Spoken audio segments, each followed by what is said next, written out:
Hello everyone. तो आज मैं आ गई हूँ chapter 1 crop production and management की एक्सप्लेनेशन के साथ। So let's start.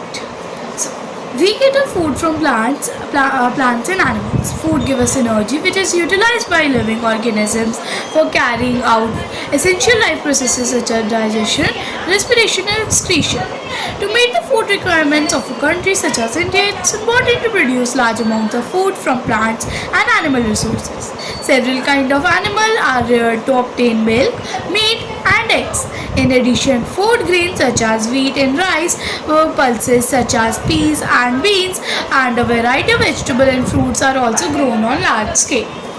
सो ये हमें कहना चाह रहे हैं कि हमें फूड किससे मिलता है? मोस्टली प्लांट्स एंड एनिमल्स से, ये सबको पता है। सो फूड हमें एनर्जी देता है जो हमारी वेरियस लाइफ प्रोसेसेस जैसे कि digestion, excretion, respiration carry out करने में हेल्प करता है।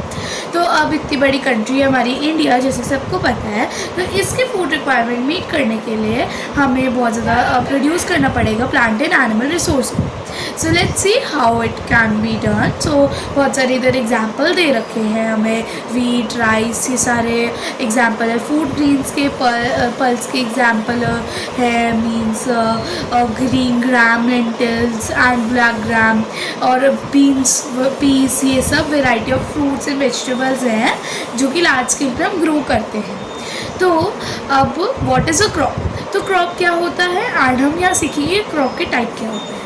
We grow plants of food, fiber, timber, etc. When plants of same kind are grown or cultivated on a large scale on one place is called crop. हमें ये एक definition है, when plants of same kind are grown or cultivated at one place on a large scale. So please इसे सब underline कर लेना, ये पक्का एग्जाम में पूछी जाती है कि डिफाइन करो क्रॉप को। तो हम ये क्रॉप की डेफिनेशन लिख सकते हैं and you will score full in such questions. तो ऐसी डेफिनेशन लिख कर आनी होती है जब आपसे ये सब पूछा जाता है। तो अब हमें इसमें बोला जा रहा है कि हम प्लांट्स को ग्रो करते हैं for food, fibre and timber. So ये सबको पता है। सो नाउ अब यहाँ पे कुछ क्रॉप्स दे रखे हैं जो मोस्टली होते हैं। अब क्रॉप्स है cereals, pulses, oil seeds, fruits and vegetables. And one more category होती है जो मैंने यहाँ पे साइड में लिखी हुई है, जो है कैश क्रॉप्स। अब कैश क्रॉप के एग्जाम्पल है जूट एंड कॉटन। सीरियल्स है राइस एंड व्हीट। पल्सेस है green grams, lentils and black gram. Oil seeds such as groundnut, mustard, sesame and sunflower. Fruits such as apple, oranges, mangoes, guava, etc. and etc. बहुत सारे fruits हैं, हम सबको पता है। And vegetable भी potatoes, onions, spinach, cabbage, etc. सो अब ना अभी हमें ये सब कुछ पता है, जो सारे के सारे ये होते हैं क्रॉप्स, इन सबको अलग अलग क्लाइमेटिक कंडीशन चाहिए होती है इनकी ग्रोथ के लिए। फॉर एग्जाम्पल स्पिनच विंटर्स में उगती है एंड मैंगोज गर्मियों में होते हैं। तो अब ना अब देखो 2 सीज़न होते हैं, गर्मी, सर्दी या फिर रेनी वगैरह। तो आपको सीज़न नेम्स तो पता ही है। तो सीज़न के हिसाब से भी ना हमारे क्रॉप्स को कैटेगराइज कर रखा है। तो 2 कैटेगरी होती है क्रॉप की, वो होती है kharif crops and rabi crops. So let's see इनके बारे में क्या लिखा है। तो खारिफ क्रॉप रेनी सीजन में उगते हैं, इन्हें बोलते हैं रेनी सीजन क्रॉप। अब जब ऑब्वियसली अब क्रॉप को उगाने के लिए सो तो उन्हें करना ही पड़ेगा, तो इनके जो सीड्स होते हैं वो जून टू जुलाई में सो होते हैं। अब जून टू जुलाई कौन सा मंथ होता है? जब हमारा मानसून सीज़न, हमारा रेनी सीज़न स्टार्ट ही होता है, तब इनकी सोइंग होती है सीड्स की। अब हार्वेस्ट तो करते ही हैं। हार्वेस्ट मतलब क्रॉप को निकालना, अपनी जगह से बीज उसे निकालना जिससे हम स्टोर करके उन्हें कंज्यूम कर सकें। तो हम इनकी हार्वेस्टिंग ऑब्वियसली रेनी सीज़न या मानसून सीज़न के एंड में होती है, वो है सितंबर टू अक्टूबर मंथ्स। तो अब ना इन खारिफ क्रॉप्स को हॉट, ह्यूमिड और वेट कंडीशन चाहिए होती है उनके ग्रोथ के लिए।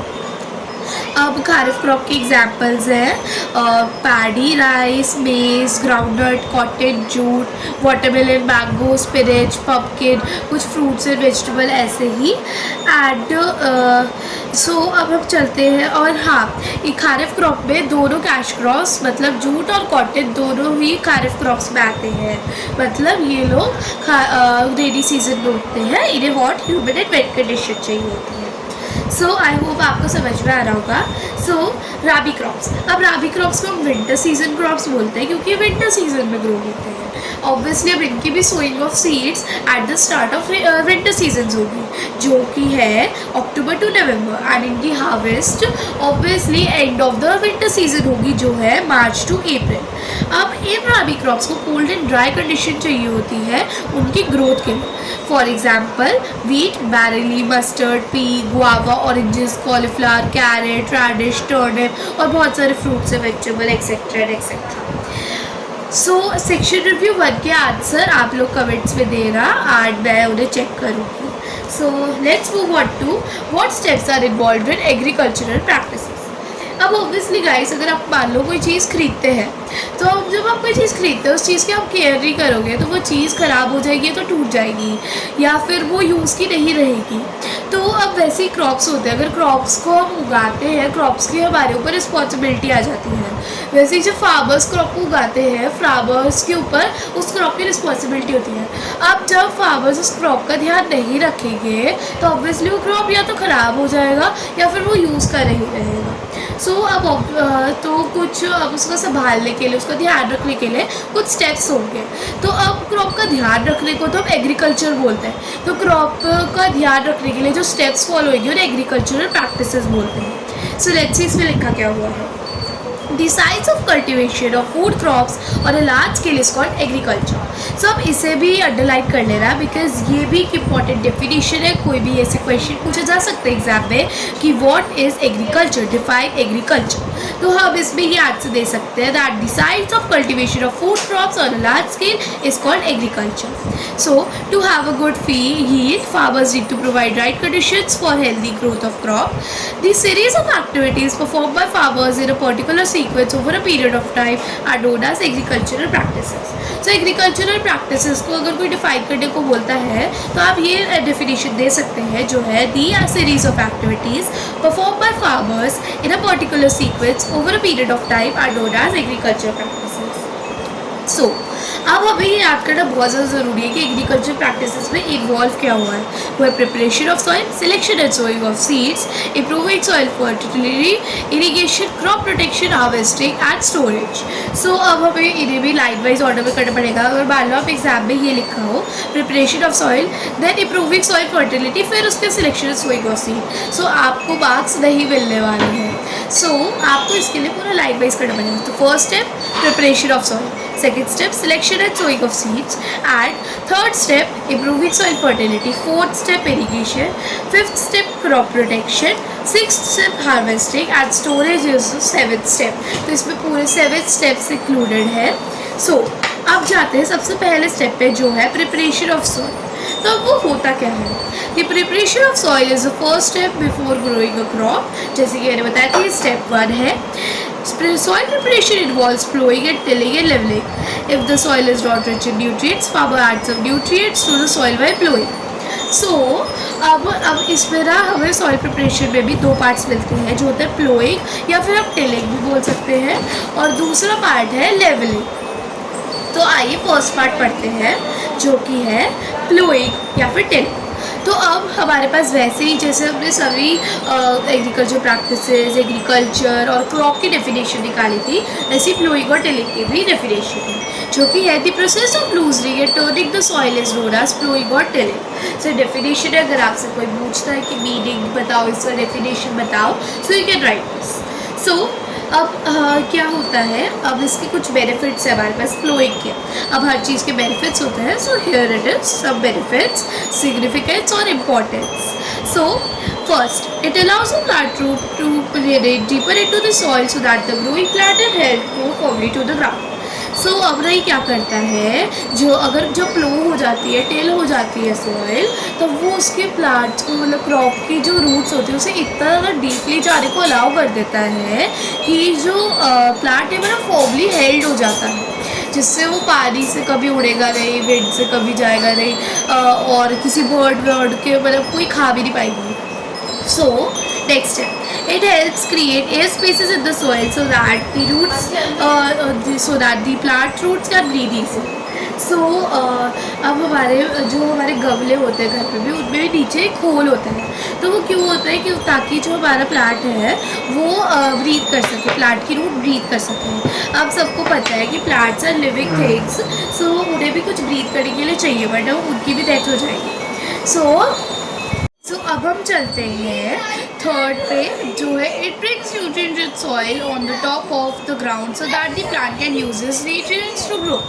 तो अब जो प्लोइंग होती है, जो ग्राउंड होता है उसके ऊपर जो सारी की सारी न्यूट्रिएंट रिच सॉइल होती है उसे ले आता है, जिसके जैसे जो प्लांट्स होते हैं जब वो ग्रो करते हैं उस पर उन्हें सो किया जाता है, तब वो ना मतलब अच्छे से मतलब न्यूट्रिएंट्स ले पाते हैं। बट अगर मतलब वो न्यूट्रिएंट्स को नहीं लाता ऊपर, तो फिर क्या होता है, वो जो प्लांट्स होंगे उन्हें उनकी रूट्स को न्यूट्रिएंट नहीं मिलेंगे। So that's why ploughing is significant. तो ये भी एक सिग्निफिकेंस है, बहुत ज़्यादा मतलब मेन सिग्निफिकेंस है देखा जाए तो। So it also approves and helps the removal of undesirable plants called weeds. तो अब 7th स्टैंडर्ड में सबने पढ़ा था कि वीड्स को होते हैं अनडिजायरेबल प्लांट जो अलॉन्ग साइड द क्रॉप वो उग जाते हैं। तो ये जो प्लोइंग होती है वो उन्हें मतलब हटाने में भी तो मोस्ट ऑफ द तो हटा ही देते हैं, थोड़ी सी तो हेल्प करती है हटाने के लिए, वरना अलग मेथड्स भी होते हैं जो हम चैप्टर में आगे समझेंगे वीड्स को हटाने के लिए। सो अब वो प्लोइंग करने के लिए 3 इम्प्लीमेंट्स यूज़ होते हैं। सो अब हमें ये देखना है जो 4 इम्प्लीमेंट्स हैं कौन से हैं। सो फर्स्ट इज़ हो छोटी सी मतलब छोटी जगह पे यूज़ होता है। फिर है प्लो, अब प्लोइंग करने के लिए प्लो तो यूज़ होएगा ही। तो प्लो ये वुड से बनता है और आयरन से बनता है, और ये अदर एनिमल्स लाइक हॉर्सेस से भी ड्रिवन होता है। तो मतलब ये जो ज़्यादा बड़ी नहीं होती लैंड उसमें यूज़ होता है मोस्टली प्लो। एंड कल्टिवेटर्स ये ट्रैक्टर ड्रिवन होते हैं नाउ डेज। पहले कल्टिवेटर्स ट्रैक्टर से नहीं होते थे, बट अब होने लगे हैं ड्रिवन, तो कि वो मतलब ईजी बना सके एग्रीकल्चर को। एंड वो लार्जर फील्ड्स में यूज़ होता है कल्टिवेटर। सो अब यहाँ पे लिख भी रखा है, हो इज़ जनरली एक सेकेंड मैं आपको कैमरा से दिखाती हूँ। Hoe is generally used in smaller fields while plough and cultivators are used in large fields. So ये हो की पिक्चर है, हम इसे शफल भी बोलते हैं। एंड ये प्लो की पिक्चर है, एंड ये है cultivators. So now let's move on to next topic which is the 4th implement used in plowing, which is earthworms. इन्हें natural plowers भी बोलते हैं बिकॉज ये अपने burrowing एक्शन से हेल्प करते हैं लूजनिंग और टर्निंग करने में सॉइल की, जो same to same process loosening या टर्निंग का करता है प्लोइंग एक्शन।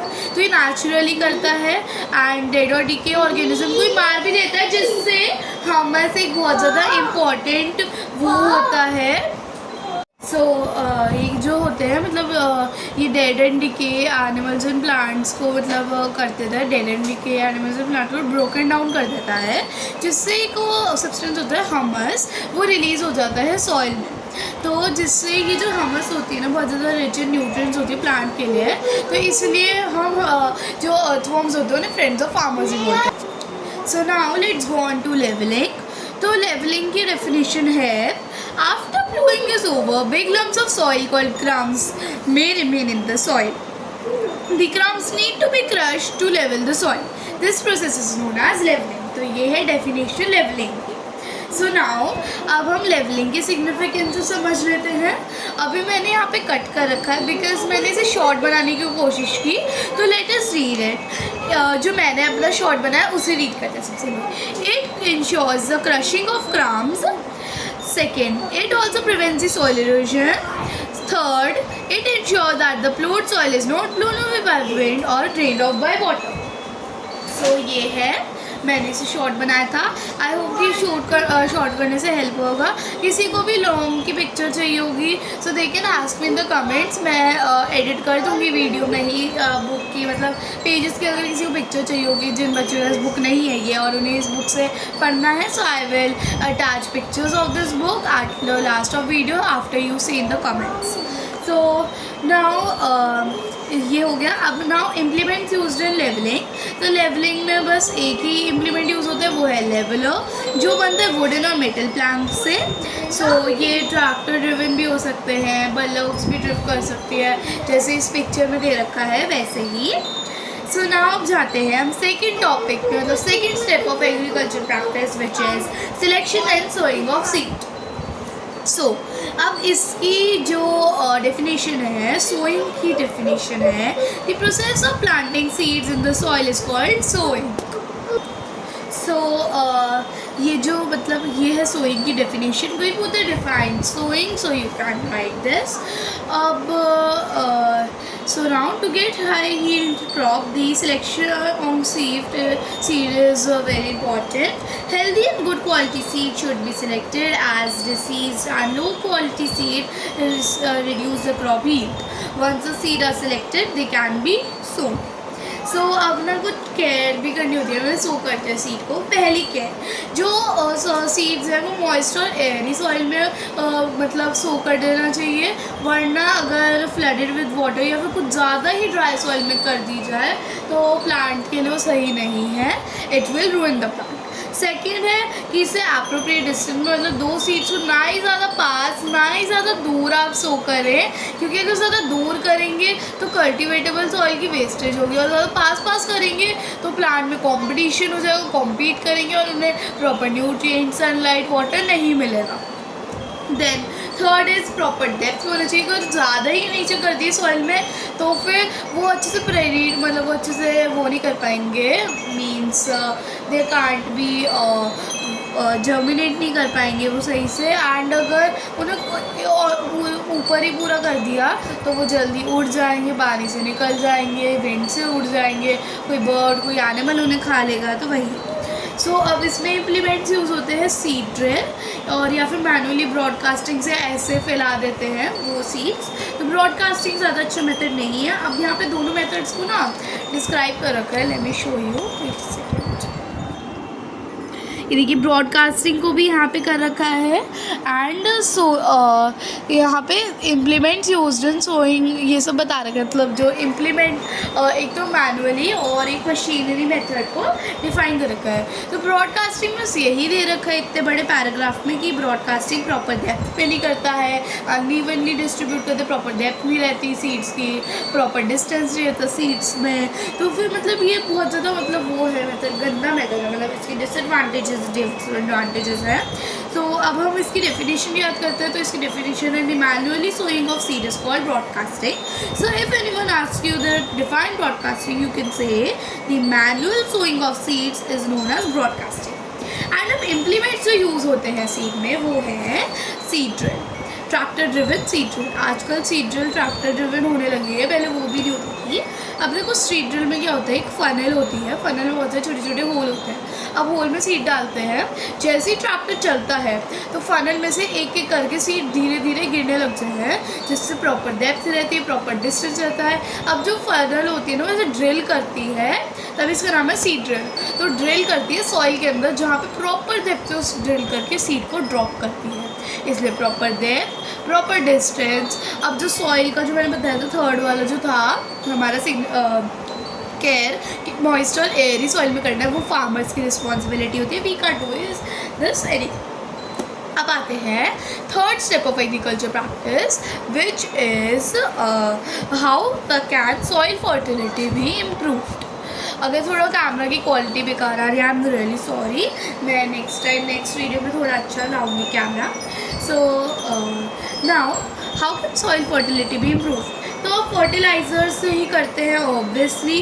अब फर्टिलाइजर्स की डेफिनेशन है, सब्सटेंसेस दैट इंक्रीज और improve the fertility of soil are known as fertilizers. So these are fertilizers. If anyone asks define fertilizer, you can say substances that increase or improve the fertility of soil are called fertilizers. So अब इसके दो parts होते हैं, natural fertilizer और human made fertilizers. अब natural fertilizers में होते हैं जैसे manure is one of the example of natural fertilizers. अब जो मैन्योर होता है ना उसमें एक दिक्कत होती है, वो मतलब जो होता है रियल मतलब organic organic material, basically organic material को तो लार्जली मतलब बहुत ज़्यादा उसमें क्वांटिटी होती है ऑर्गेनिक मटेरियल की, जैसे कि हमस।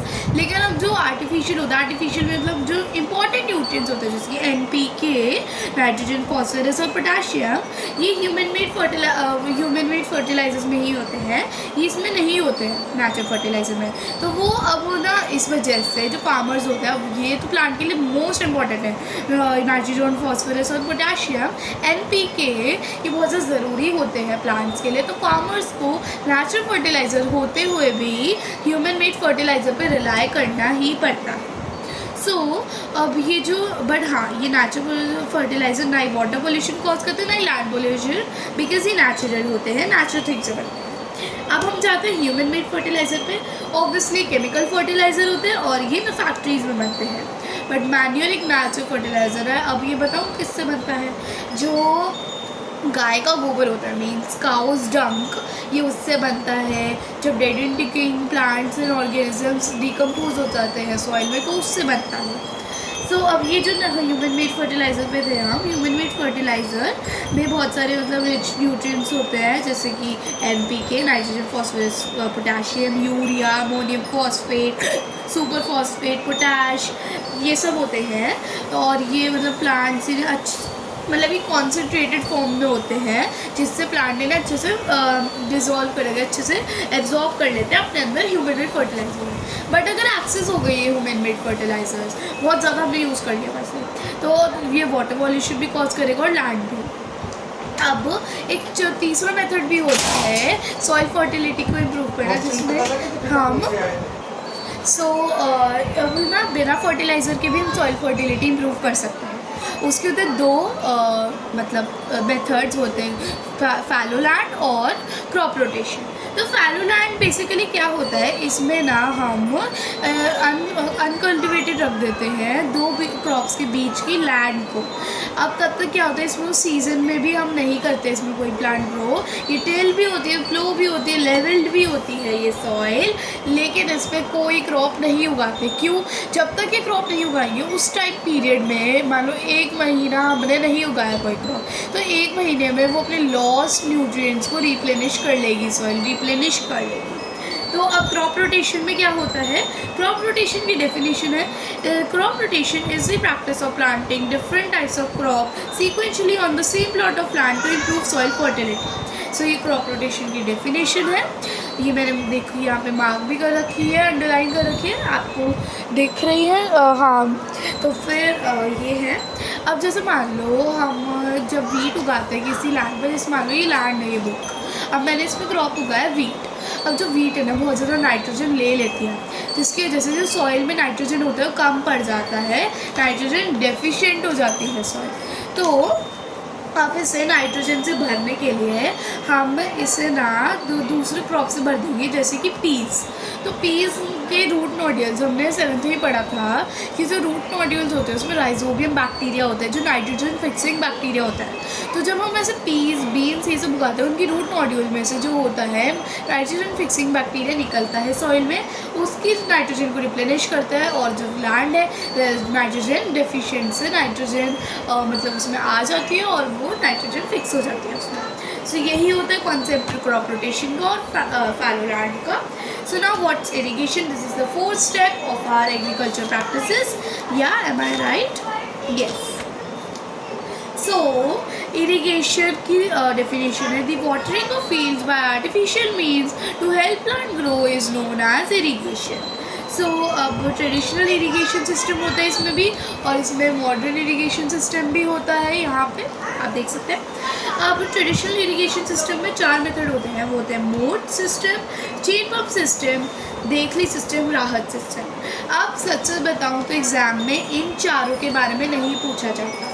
बेसिकली मेन जो पूछा जाता है वो होता है कि ट्रेडिशनल इरिगेशन सिस्टम के बेनिफिट्स बताओ, डिसएडवांटेज बताओ, तो ये सब भी पूछा जाता है। या फिर ये पूछा जाता है ट्रेडिशनल इरिगेशन सिस्टम के 4 पार्ट्स के नाम लिख दो, मॉडर्न के 2 पार्ट्स के नाम लिख दो, बस उसका वो नहीं आता है कुछ भी डिस्क्रिप्शन। हाँ, मॉडर्न में जो 2 पार्ट्स हैं उनके डिस्क्रिप्शन आ सकते हैं, बट इन चारों के नहीं आएंगे। But still for the understanding let me explain you. So moat system, it is also called the pulley system, इसे पुली सिस्टम भी बोलते हैं. Here the water from a well is pulled using pulleys and send to fields throughout the water channels. तो इसमें police के through जो water होता है वो पुल्ड किया जाता है और फिर ये जो वाटर चैनल्स हैं सेंड कर दिया जाता है. फिर अब आते हैं चेन पम्प पे. Chain pump consist of 2 wheels connected by chain. Bucket are connected to the chain. As the wheel moves, the bucket fill with water and are transferred to small channels leading to field. तो chain pump में 2 wheel होते हैं जो connected होते हैं एक chain से. Bucket जो होती है वो कनेक्टेड होती है चेन से ही. हाँ, 2 व्हील होते हैं जो चेन से कनेक्ट होते हैं और चेन से बकेट्स भी कनेक्ट होती है. तो जैसे ही व्हील मूव होते हैं जो बकेट होती है वो पानी से फिल होती जाती है और फिर छोटे छोटे वाटर चैनल से वो फील्ड में भेज देते हैं पानी. So this is our chain system. अब आता है देखली सिस्टम. देखली सिस्टम में क्या होता है, एक रोप होती है, एक रस्सी होती है और एक बकेट होती है या फिर एक लार्ज वेसल आप कह सकते हैं जो पोल से टाई होती है. अब हम पोल के एक एंड पे हैवी ऑब्जेक्ट रखकर मतलब फिरने से पानी लिया जाता है. आपको जब पिक्चर दिखाऊंगी आपको अंडरस्टैंड हो जाएगा. See this is the picture. अब ये रोप है, ये एक रोप है जैसे मैंने यहाँ पे कर रखा है. ये रोप है, ये नॉट है, मतलब ये नॉट है. ये देखो यहाँ पे नॉट मार देंगे रोप से. ये लार्ज वेसल है एंड ये वेट है. वेट रोप वेट और लिवर आपस में बंधे हुए हैं. यहाँ पे वेट है और ये जो फार्मर है इसे पानी लिए जा रहा है. बहुत ज़्यादा मुश्किल होता है वैसे ये. यस, मैंने आपको police system and chain pump की अगर पिक्चर्स नहीं दिखाई है तो आप देख लीजिए. ये मोड सिस्टम की है एंड ये चेन पंप सिस्टम की है. अब हम आ जाते हैं राहत सिस्टम पे. राहत सिस्टम की आप पिक्चर देख सकते हैं. तो राहत सिस्टम क्या होता है? Rahat system is also known as water wheel. A wheel with several large bucket is placed near water source. The wheel is turn by using lever system driven by generally animals. This pulls the water up into water channels. तो अब ना इधर एक लेवर लगा होता है and ये wheel होता है जिसमें बहुत सारी बकेट्स होती हैं. तो जैसे ही लेवर घूमते हैं, लेवर को ना एक बल्लॉग या एनिमल से घुमा देता है तो घूमता रहता है. जैसे जैसे घूमता रहता है बकेट मूव करती रहती है एंड नीचे रिवर होती है, कोई पानी होता है तो वो बकेट भरती रहती है एंड वाटर चैनल्स में सेंड होकर फील्ड में भेज देते हैं. अब हम आ जाते हैं कुछ एडवांटेजेस पे. ये है एडवांटेजेस हमारे ट्रेडिशनल सिस्टम के. Advantages of traditional methods of drawing water are that they are simple and cheap and farmer doesn't require any technical knowledge और एक्सपर्टीज़. तो ये है एडवांटेजेस. ये अच्छे से रट लेना, मतलब याद कर लेना. क्योंकि एग्जाम में पक्का से आते हैं ये क्वेश्चंस. एंड अब डिसएडवांटेज है यहाँ पे. These methods are inefficient and time consuming. They require lot of manual labour from humans as well as animals. Cattle को एनिमल से रिप्लेस कर दीजिए, कैटल मतलब मर्जी है. So if not done properly they could be over watering हो सकती है अगर सही से नहीं किया, या फिर वेस्टेज ऑफ वाटर होता है. अब ऑब्वियसली सबसे होती है गड़बड़, सबसे गलती होती है तो हो सकता है ये. अब हम आते हैं मॉडर्न ट्रेडिशनल सिस्टम पे, मॉडर्न इरीगेशन सिस्टम पे. I am sorry. अब इसके 2 मेथड होते हैं, स्प्रिंकलर इरिगेशन और होता है एक ड्रिप इरिगेशन. तो स्प्रिंकलर इरिगेशन हम ये इनका डिफ्रेंशिएशन पक्का से आएगा एग्ज़ाम में और इनका डिस्क्रिप्शन भी आ सकता है. ज़्यादा मार्क्स का नहीं आता, 2 मार्क्स का ही आता है. तो स्प्रिंकलर इरिगेशन को हम uneven land and Sandy soil पे यूज़ करते हैं. इसमें परपेंडिकुलर, देखिए यहाँ पे परपेंडिकुलर पाइप होती है जिसमें 2 रोटेटिंग नोजल्स होती है. अभी रोटेट ऐसे ऐसे करता रहता है एंड इसमें से पानी स्प्रिंकल होता रहता है. अब ये जो पाइप होती है ना, ये छोटी वाली ब्लैक वाली, एक मेन पाइप से अटैच होती है. जब उसका टैप ऑन किया जाता है तो मेन पाइप से पानी फ्लो होता है एंड इट गिव्स वाटर. सो इसका यही था. एंड अब ड्रिप इरीगेशन यूज़फुल होता है एरियाज़ में जहाँ पे वाटर स्कैरसिटी होती है. इस सिस्टम में पाइप्स होती है बहुत छोटे छोटे होल वाली, जो मतलब जैसे प्लांट के जस्ट पास लगा दी जाती है रूट के, जिससे ड्रिप मतलब जैसे ड्रॉप पानी देता रहेगा प्लांट को जब उन्हें ज़रूरत होगी. और फिर इससे पानी भी सेव हो जाएगा एंड वाटर स्कैरसिटी वाले एरियाज़ के लिए बेस्ट है. अब एडवांटेजेस, इसमें कोई लेबर का यूज़ नहीं होता, टाइम सेविंग एंड एफिशिएंट है, वाटर कंजर्वेशन होती है. बट डिसएडवांटेजेस, चीप और सिंपल नहीं है ये. फार्मर्स को एक्सपर्टीज़ एंड एक्स्ट्रा नॉलेज चाहिए. तो इसी से हमारा जो इरिगेशन वाला टॉपिक है वो ख़त्म हो चुका है. अब हम जाते हैं नेक्स्ट टॉपिक पे, जो है व्हाट इज़ क्रॉप प्रोटेक्शन। तो जैसे कि मैं आपको पहले ही बता चुकी हूँ प्लूइंग वाले टॉपिक पे कि हम वीड्स का भी अलग से समझेंगे। तो क्रॉप प्रोटेक्शन में 2 पार्ट्स आते हैं, हमें 2 चीज़ों में हमें क्रॉप को प्रोटेक्ट करना होता है, जो होते हैं वीड्स एंड पेस्ट। सो अब वीड्स अनवांटेड प्लांट होते हैं जो ग्रो होते हैं along side the useful crops, उन्हें वीड बोलते हैं। ये हमारी डेफिनेशन हो सकती है वीड्स की, जो है unwanted plant that grow alongside useful crops are called weeds. So weeds के कुछ एग्जाम्पल है, वो है अरमांथस, चौली, ये हिंदी नेम्स हैं इनके, चेनोपोडियम बथुआ एंड पार्थेनियम गाजर घास। तो अभी कुछ कॉमन वीड्स हैं ना। अब ना जिसको जो रिमूविंग का प्रोसेस होता है उसे बोलते हैं weeding. The process of removing the weed from the crop field is known as weeding. तो ये जो वीडिंग का टाइम कब होता है, जब फ्लावर्ड हो चुके होते हैं वीड, सेवरल टाइम्स करना होता है इसे। अब 2 पार्ट्स होते हैं इसके भी, manual weeding and weedicides. Manual weeding में हम बाय हैंड से पुल करके, जैसे इस पिक्चर में दिखा गया, ऐसे पुल करके वीड्स को निकाल सकते हैं। या एक वो होता है, what do we say that, हथियार, मतलब हथियार क्यों बोल रहे हैं, मतलब इम्प्लीमेंट होता है। सो इम्प्लीमेंट यूज़ होता है, उस इम्प्लीमेंट का नाम है ट्रबल, उसे बोलते हैं हिंदी में खुरपा। नाउ अब हम आते हैं वीडीसाइड्स पे। तो आपको वीडीसाइड्स वाला दिख नहीं रहा होगा, यस। वीडीसाइड्स लार्जर फील्ड में यूज़ होते हैं जहाँ पे मैनुअल वीडिंग प्रैक्टिकल होती ही नहीं है। तो इसमें केमिकल से हम कंट्रोल करते हैं वीड्स को। तो अब इस वीडीसाइड्स की भी हमारे पास वो है डेफिनेशन। वीडीसाइड्स और हर्बिसाइड्स एक ही बात है, वीडीसाइड्स के 2 नाम है, हर्बिसाइड्स भी होता है। तो वीडीसाइड्स की हमारे पास डेफिनेशन है, these chemicals को डाके the chemicals that are used to kill weeds are called weedicides और herbicides। तो weedicides के एग्जाम्पल है 2,4-D थाइलिस्टर एंड बूटेक्लोर। कुछ कॉमन एग्जाम्पल्स है, ये एग्जाम में पूछे जा सकते हैं। Give example of weeds, give example of weedicide, so you have to learn them. So अब जो वीडीसाइड्स होते हैं वो हाईली पॉइजनस होते हैं, तो फार्मर्स को ना कवर करने को बोलते हैं अपनी नोज़ वगैरह, जिसमें मतलब जब वो स्प्रे कर रहे होते हैं। अब एक बायोलॉजिकल कंट्रोल ओवर वीड्स भी होता है, इसमें जो फार्मर्स होते हैं जानबूझ के इंसेक्ट यूज़ करते हैं, इंसेक्ट्स या अदर एनिमल्स या जो इंसेक्ट्स को यूज़ करते हैं फार्मर्स जानबूझकर, जिसमें वो जो पेस्ट होता है बिना क्रॉप प्लांट को खाए सिर्फ वीड्स को कंज्यूम करके वीड्स का डिस्ट्रक्शन कर देते हैं, जिससे हमें हार्मफुल केमिकल्स वीडीसाइड्स भी यूज़ नहीं करने पड़ेंगे एंड बायोलॉजिकली कंट्रोल हो जाएंगे। अब जो अब नाउ हम आ जाते हैं पेस्ट पे। तो पेस्ट कुछ नॉर्मल मतलब जो एनिमल्स होते हैं जैसे कि रैट, लोकस, इंसेक्ट्स, इन सबको पेस्ट बोलते हैं। तो जो ये ना हमारे जो इंसेक्ट्स हैं ये सारे डैमेज कर देते हैं क्रॉप को, तो इनको डिस्ट्रॉय करने के लिए हमारे पास होते हैं पेस्टिसाइड्स। तो पेस्टिसाइड्स के एग्जांपल है डीडीटी। डीडीटी के यहाँ पे मैंने फुल फॉर्म लिखी हुई है, वो है डाइक्लोरो डाइफेनाइल ट्राइक्लोरोइथेन। तो ई को मतलब इथेन को मतलब हटा, मतलब इथेन का ई नहीं लिखता है इसकी शॉर्ट फॉर्म में, बस डीडीटी ही लगता है, लेकिन होती है रियल फॉर्म डाइक्लोरो डाइफेनाइल ट्राइक्लोरोइथेन। वैसे ही पूछा नहीं जाता, उन्होंने मैंने एक्स्ट्रा नॉलेज के लिए लिख रखा है, हमारी क्लास टीचर ने बताया था इसलिए।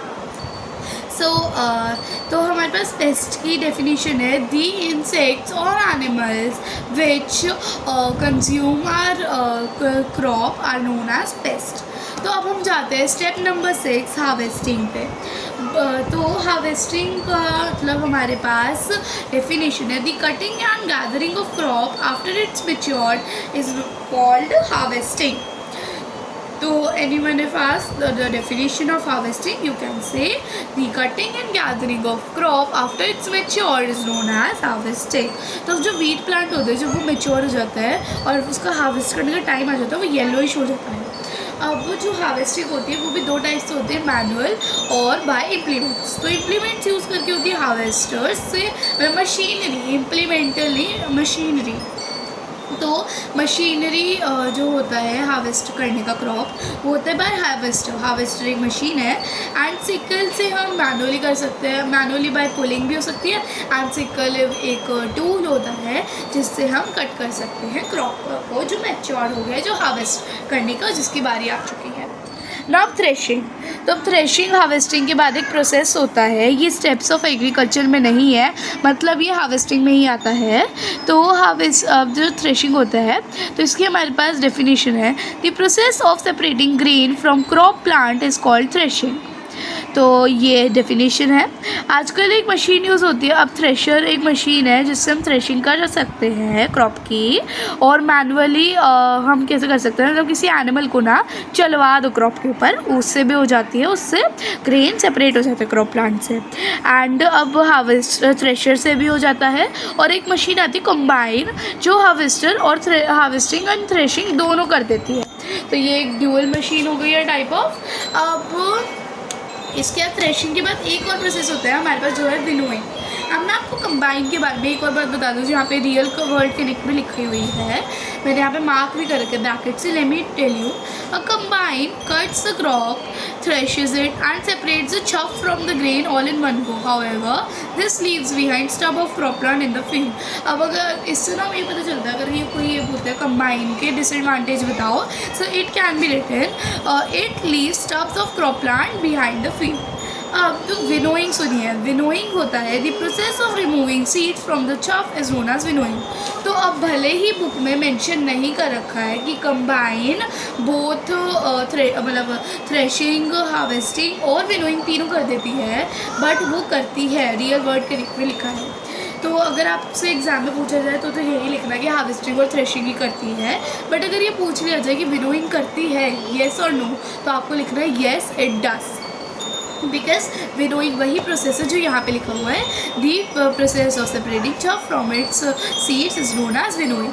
तो chaff आउटर कवरिंग होती है प्लांट्स मतलब सीड की, वो उसे बोलते हैं chaff। अगर किसी को chaff का मीनिंग नहीं पता उसके लिए, तो ये प्रोसेस मतलब ये जो process of winnowing, process of removing seed from the chaff is known as winnowing, ये विनोइंग की डेफिनेशन है।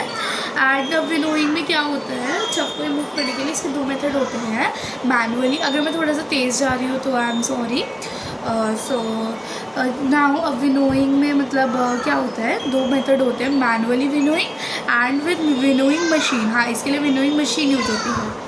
तो अब मैनुअली में क्या होता है, ऐसे ऊपर से ना ऐसे गिरा देते हैं मतलब सीड्स को। तो जो क्या होता है, ऊपर से गिराने पे, जैसे कि इस पिक्चर में दिखा रखा है, तो यह जो सीड होते हैं ना भारी होते हैं, सीड chaff से भारी होते हैं, तो सीड तो यहाँ पे गिरते रहते हैं, और जो chaff होती है ना वो सेपरेट होकर सीड से कहीं और उड़कर कहीं और एक हीप बना लेते हैं। नाउ अब स्टोरेज आ जाती है हमारा last seventh part, seventh step of agriculture practice.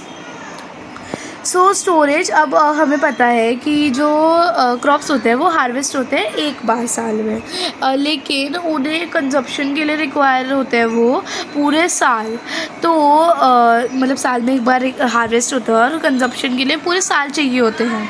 तो उन्हें अच्छे से स्पॉइलेज से हटाने के लिए, तो ना मतलब स्पॉइलेज किससे होती है, मॉइस्चर से, इंसेक्ट से, पेस्ट से। तो इनसे हमें अपने स्टोर करना होता है अच्छे से मॉइस्चर से, ताकि बच जाए, और पेस्ट से। तो इसके लिए हम क्या करते हैं, गोडाउन्स में स्टोर करके रखते हैं, वेटेड करते हैं उन्हें, अच्छे से वेट करते हैं उन्हें, पैक करते हैं उन्हें बैग में, और उन्हें स्टोर करते हैं गोडाउन्स में। अब जब ज़्यादा के ज़्यादा मतलब बहुत ज़्यादा चाहिए होता है, लार्ज अमाउंट में करना होता है हमें स्टोर, तो ग्रीनरीज और सिलोज पे हम करते हैं इन्हें, पैक स्टोर करते हैं जब लार्ज क्वांटिटी में। स्मॉल क्वांटिटी के लिए आप गोडाउन में पैक कर दो इन्हें, बैग में और डाल दो। लेकिन लार्ज क्वांटिटी ऑफ कंजप्शन के लिए, मतलब लार्ज क्वांटिटी ऑफ स्टोरेज के लिए हम ग्रेनरीज या सिलोज का यूज़ करते हैं। तो पैकेज बैग में है एंड ये सिलोज में पैकेज है। सो अब इसके बाद हम आते हैं एक और टॉपिक पे, ये एग्रीकल्चर प्रैक्टिस का कोई पार्ट नहीं है, लेकिन it is what are the various kind of food we get from animal resources. तो हमें बहुत सारे एनिमल रिसोर्सेज से बहुत सारे फूड मिलते हैं। तो जैसे कि हमारे पास है cow, buffalo and goat. Cow, buffalo and goat से हमें मिल्क मिलता है। जिन एनिमल से हमें मिल्क मिलता है उन्हें बोलते हैं मिल्क यील्डिंग एनिमल्स और मिल्च एनिमल, ये अच्छे से याद कर लेना। एंड अब जो मिल्क होता है वो बहुत सारे वेराइटी ऑफ प्रोडक्ट बनाने में यूज़ होता है, ये सबको पता है, जैसे कि butter, ghee, curd and cheese. अब हमें मिलता है meat from goat, sheep and fish. Fish. अब जिन लोगों से हमें मीट मिलता है, जिन एनिमल से हमें मीट मिलता है उन्हें बोलते हैं मीट यील्डिंग एनिमल।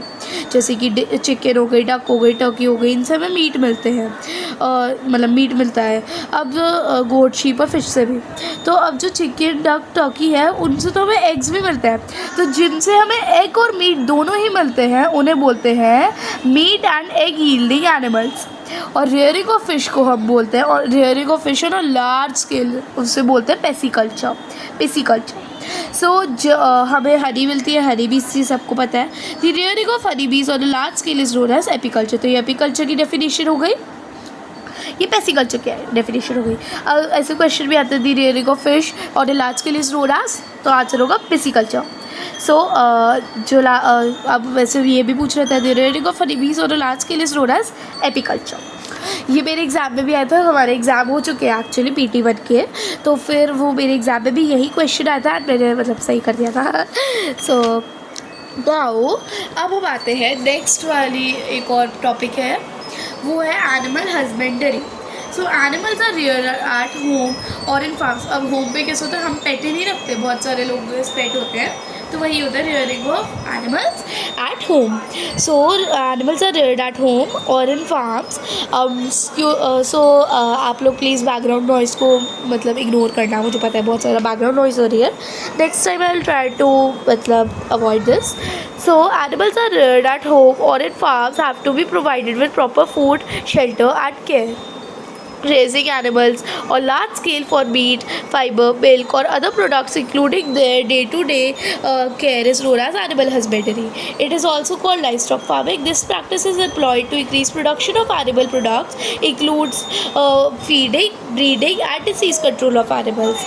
तो अब एनिमल्स को रियर करते हैं होम पे भी और फार्म्स में भी।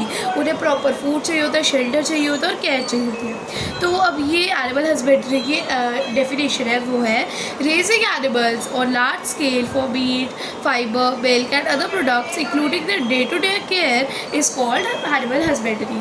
अब animal husbandry का दूसरा नाम क्या, livestock farming। अगर कोई एग्जाम में क्वेश्चन आता है कि what's the second name for animal husbandry, it is livestock farming। अब ये प्रैक्टिस क्यों करी जाती है, increasing the production of animal products, और इसमें उनकी feeding, breeding and disease control भी इंक्लूड होता है। तो इसी के साथ हमारा चैप्टर भी खत्म होता है। आई होप आपको समझ में आया होगा सब कुछ। नहीं आया है, कोई डाउट रह गया है, सो you can ask in the comments and I want कि आप लोग सारे के सारे सेक्शन रिव्यू इसका मुझे आंसर दिए कमेंट्स में। Section review 1, section review 2 on this page, wait second, section review 2 and section review 3 का मुझे आंसर चाहिए। मुझे पता है आंसर मैंने मार्क कर रखे हैं, बट फिर भी आपको खुद से आंसर करने हैं। एंड चैप्टर रिव्यू के भी मुझे आंसर्स चाहिए कमेंट्स में। सो आई होप आपको समझ में आया होगा। एंड मैं वीडियो के लास्ट में मेरे खुद के बनाए हुए नोट्स शेयर करूँगी। मैंने खुद से बनाए हैं वो अपनी रेफरेंस से, तो अगर आपको वो रेफरेंस के लिए चाहिए होगा you can read them and get a reference. And जिन भी लोगों को मतलब पिक्चर चाहिए होगी बुक के पेजेस के, मतलब इस चैप्टर के पेजेस की, they can tell me the comments, मैं भेज दूँगी। सो मिलते हैं नेक्स्ट वीडियो में जहाँ पे मैं माइक्रो ऑर्गेनिजम्स चैप्टर एक्सप्लेन करूँगी। सो अब तक के लिए बाय।